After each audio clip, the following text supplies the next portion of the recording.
కీర్తనల గ్రంథము 72వ అధ్యాయము. దేవా, రాజునకు నీ న్యాయ విధులను, రాజకుమారునికి నీ నీతిని తెలియజేయము. నీతిని బట్టి నీ ప్రజలకు న్యాయ విధులను బట్టి శ్రమనొందిన నీ వారికి అతడు న్యాయము తీర్చును. నీతిని బట్టి పర్వతములను, చిన్న కొండలను ప్రజలకు నెమ్మది పుట్టించును. ప్రజలలో శ్రమనొందు వారికి అతడు న్యాయము తీర్చును. బీదుల పిల్లలను రక్షించి బాధపెట్టు వారిని నలుగగొట్టును.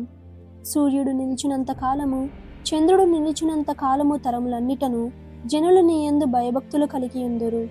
గడ్డి కోసిన బీటి మీద కురియు వానవలే, భూమిని తడుపు మంచి వర్షము వలె అతడు విజయము చేయును. అతని దినములలో నీతిమంతులు వర్ధిల్లుదురు. చంద్రుడు లేకపోవు వరకు క్షేమాభివృద్ధి కలుగును. సముద్రము నుండి సముద్రము వరకు, యూఫ్రటీసు నది మొదలుకొని భూదిగంతముల వరకు అతడు రాజ్యము చేయును. అరణ్యవాసులు అతనికి లోబడుదురు. అతని శత్రువులు మన్ను నాకెదరు. తర్షీషు రాజులు, ద్వీపముల రాజులు కప్పము చెల్లించెదరు. షేబారాజులను, సేబారాజులను కానుకలు తీసుకుని వచ్చెదరు. రాజులందరూ అతనికి నమస్కారము చేసెదరు. అన్యజనులందరూ అతనిని సేవించెదరు. దరిద్రులు మొరపెట్టగా అతడు వారిని విడిపించును. దీనులను, నిరాధారులను అతడు విడిపించును. నిరుపేదల యందును, బీదల యందును అతడు కనికరించును. బీదల ప్రాణములను అతడు రక్షించును.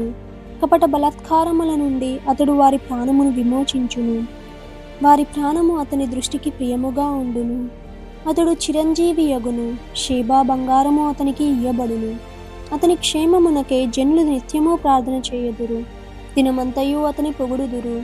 దేశములో పర్వత శిఖరముల మీదను సస్య సమృద్ధి కలుగును. దాని పంట లెబానోను వృక్షము వలె తాండమాడుచుండును.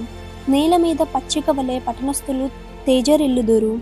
అతని పేరు నిత్యము నిలిచును. అతని నామము సూర్యుడున్నంత కాలము చిగూర్చుచుండును. అతనిని బట్టి మనుష్యులు దీవింపబడుదురు. అన్యజనులందరూ అతడు ధన్యుడని చెప్పుకొందురు. దేవుడైన యెహోవా, ఇశ్రాయేలు యొక్క దేవుడు స్తుతింపబడును గాక. ఆయన మాత్రమే ఆశ్చర్య కార్యములు చేయువాడు. ఆయన మహిమగల నామము నిత్యము స్తుతింపబడును గాక. సర్వభూమియు ఆయన మహిమతో నిండియుండును గాక. ఆమీన్, ఆమీన్. యెషయి కుమారుడగు దావీదు ప్రార్థనలు ముగిసెను.